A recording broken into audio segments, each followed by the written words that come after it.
I'm 38, been married for 11 years, and I genuinely believed I had a good life. Comfortable, not perfect, but stable. We both work. I'm in accounting, my husband is in sales, and we have no kids by choice. We've always said we'd rather travel, enjoy life, build a solid future for just us. We had this system. I handled all the financial stuff, the budgeting, the bills, the savings. He handled the social stuff, birthdays, family gatherings, vacations. I thought we made a good team. He travels a lot for work, at least once a month, sometimes for a few days, sometimes a whole week. I never questioned it. It's been like that since we got married. His job's always been travel heavy, and I trusted him, completely. But about 6 weeks ago, I found something I wasn't meant to see. It started when my debit card got declined while I was out buying groceries. That made no sense. We're careful with money. We have multiple accounts, and I always keep a buffer in the checking just in case, so I figured maybe it was just a glitch. I got home, pulled up our banking app, and froze.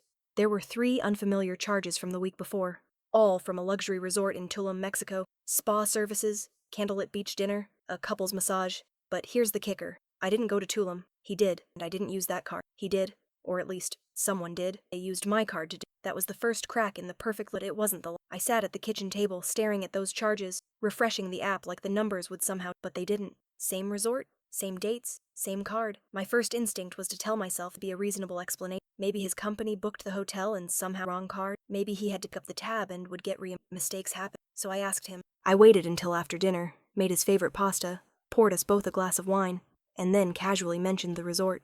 I told him I saw the charge and was confused. I wasn't even accusing, just trying to see how he'd react. His face didn't even twitch. He just sipped his wine and said, "Oh yeah, that was a last-minute conference upgrade. They moved us to a nicer hotel and said we could expense the extras. I used your card because mine was acting up."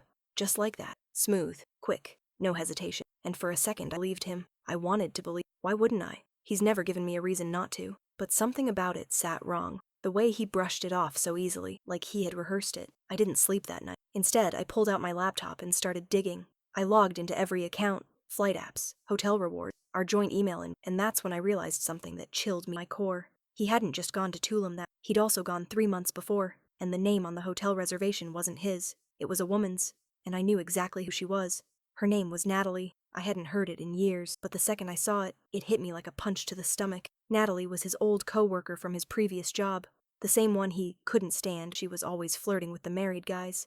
I remember her clearly. Tall, blonde, the kind of woman who laughed too loudly and touched your arm when she talked. I only met her twice at company events, and both times I felt something off, but I ignored. I was never the jealous type. He told me she got fired. That was years ago. So what the hell was her name doing on a luxury hotel reservation dated 3 months ago? At first I convinced myself maybe it wasn't her. Could be another Natalie. It's a common name. But then I checked the attached phone number. Same area code, same last name on the account. It was her.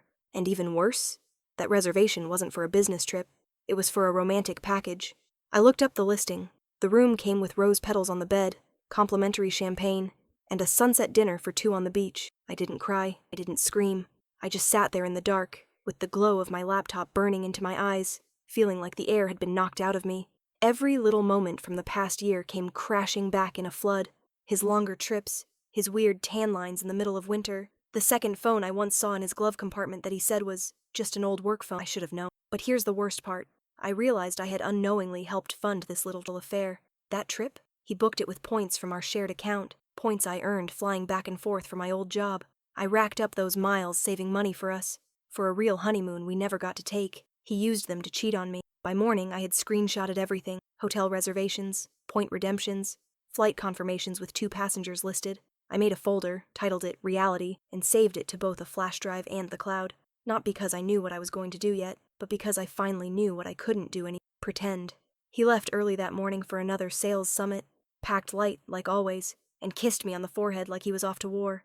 My skin crawled when his lips touched. I stood in the doorway and waved like usual, acting like nothing had changed, but everything had. As soon as his car pulled out of the driveway, I went straight to his office upstairs. He rarely let me in there, always said he needed the space to stay focused. I'd respected like a fool. The door wasn't locked. Inside it was cleaner than I expected. Too clean. No clutter, no loose papers, not even sticky notes. But tucked inside his desk drawer, beneath a stack of old business cards and pens that didn't work, I found what I didn't know I was looking for. A small, leather-bound plan. Old school. Something he'd never mentioned having. I flipped it open and saw neat handwriting, flight numbers, hotel names, dinner reservation, all in black ink. week by week, month by month, and there, just like I feared, was Natalie's name, scattered through the pages, over and over again, sometimes with hearts, sometimes next to phrases like Bali anniversary or N's birthday surprise. Anniversary, that's when it hit me. He wasn't just cheating, he was living a whole other life. I closed the planner and sat on the edge of his office chair, just staring at the floor. My hands were shaking, but not from sadness, from adrenaline, rage. This wasn't some sloppy one-night affair. He wasn't making some pathetic mistake in a moment of weakness. He had built a second relation, nurtured it, celebrated it. He was cheating with care. It felt worse than betrayal. It felt planned. I flipped back through the planner, scanning dates and times. The entries went back almost 2 years. 2 years. That was the same time he suddenly got promoted and started traveling more often. Said he needed to impress the new execs. That's when the lies really kicked in. He even wrote delayed flight, excuse for L once. L, that's me. He had a whole system for keeping his lies straight. But here's the moment that broke me. On one page about 6 months ago, he had scribbled, order gold necklace for N. Use L's card. She won't notice. I felt sick. I had bought her jewelry. That same month, he told me we couldn't afford to upgrade our car. Said we needed to tighten up our spending, be smarter about the future, and I believed him. I canceled a weekend trip with my college friends because I didn't want to be irresponsible. Meanwhile, he was spending my money on beachfront dinners and gold necklaces for a woman I barely remembered. That's when the numbness faded. That's when I started planning. Not how to confront him, how to ruin him, quietly, completely, without warning. I didn't scream. I didn't cry. I didn't send him angry texts or blow up his phone. I went cold. I moved with purpose, like someone packing for a war they didn't start but planned to finish. I gathered all the documents, the planner, the receipts, the flight confirmation, the credit card statements. I printed backups, emailed copies to myself from a burner Gmail just for this. Then I called a lawyer. She didn't even blink when I explained it. Said she sees this kind of thing more than I'd think. Told me not to confront him yet. Told me to watch, record, wait, and I did. That night, I transferred half of our joint savings in my own personal account. Totally. I'd been the one depositing most of it anyway. I also froze the credit card he used for travel, the same one tied to my name. He wouldn't notice until he tried to use it, but the best part? I checked the airline app and saw he'd checked in to his flight already. Destination, Aspen. 2 guests. And guess whose birthday was that weekend? Natalie's. He wasn't on a business trip. He was on vacation. Again. This time he had no idea I'd be waiting for him when he got back. The Aspen trip lasted 4 days.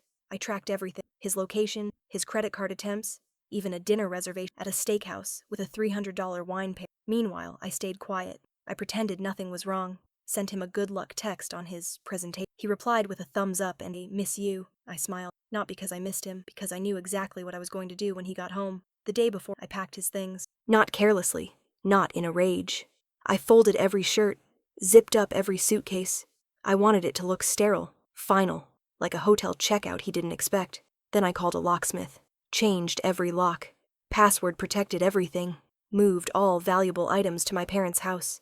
I even took down the framed wedding photo in the hallway and replaced it with a blank canvas. By the time he landed, the house looked the same, but it wasn't his anymore. He got home Sunday night, around 10 p.m. I watched from the upstairs window as he dragged his suitcase to the front porch and tried his key.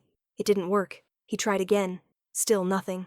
Then came the knocking. Soft at first, then louder, then yelling my name like he was the one betrayed. I didn't answer. Instead, I texted him 3 words. Check your email. In it, I'd attached everything. The screenshots, the planner pages, the hotel bills, the necklace receipt. I told him the locks were changed. My lawyer would be in touch, and any contact moving forward had to go through her. No emotion. Just facts. He didn't take it well. He banged on the door for another 15 minutes, calling me a psycho, a liar, saying he could explain everything. He even tried to guilt me, said I'd just thrown away a marriage over a misunderstanding. I didn't respond. I just stood in the hallway, calm, while he shouted on the other side of the door. Eventually, he left, but not before I watched him make a phone call, and I have a feeling I know exactly who he called. The next morning, I got a message from an unknown number. It was her, Natalie. Her tone was smug, like she thought she had something on me. She wrote, "You didn't have to make this messy. He was leaving you anyway. You just sped things up. Hope it was worth it." I stared at the message for a second. She clearly didn't know that everything had been in the house, the accounts, even the travel cards he used. She had no idea he brought absolutely nothing into the marriage, except a suitcase and a fake smile. And she was welcome to that now. Later that day, my lawyer called. She said we'd uncovered something even better. He'd used my tax information to book a business class trip last year and write it off as a fake work expense. Fraud. Documented. If he tried to fight me in the divorce, he'd lose everything, and maybe face a fine. I hadn't just caught a cheater, I'd caught a con artist. The divorce papers were served 3 days later. He tried calling, then begging, then threatening. He told me I was destroying his life, that I was being vindictive, that we could work it out, that Natalie meant nothing. But Natalie had already posted a selfie from their Aspen suite. I didn't even have to respond. The fallout came fast. His company found out about the fake business expenses. He was let go, quietly, but permanently. A friend who still works there told me his exit wasn't pleasant. Apparently, HR had already been suspicious, and my documentation confirmed it. As for Natalie, gone. Disappeared from his life the second she realized I owned the house he brought her into. She blocked him everywhere. She got her beach trips and champagne, and when the money dried up, so did her affection. He tried to crawl back, said he'd changed, said it was a mistake, but it wasn't. It was a pattern, and I'm not in the habit of recycling garbage. Now, I sleep like a baby, alone in my house, with a lawyer who's very good at her job and a new passport ready for the solo trip I just booked, to the very same resort in Tulum. The difference this time? I'll be going as me, not the clueless wife funding someone else's lies. And I'll be using his credit card. Let's call it a parting gift.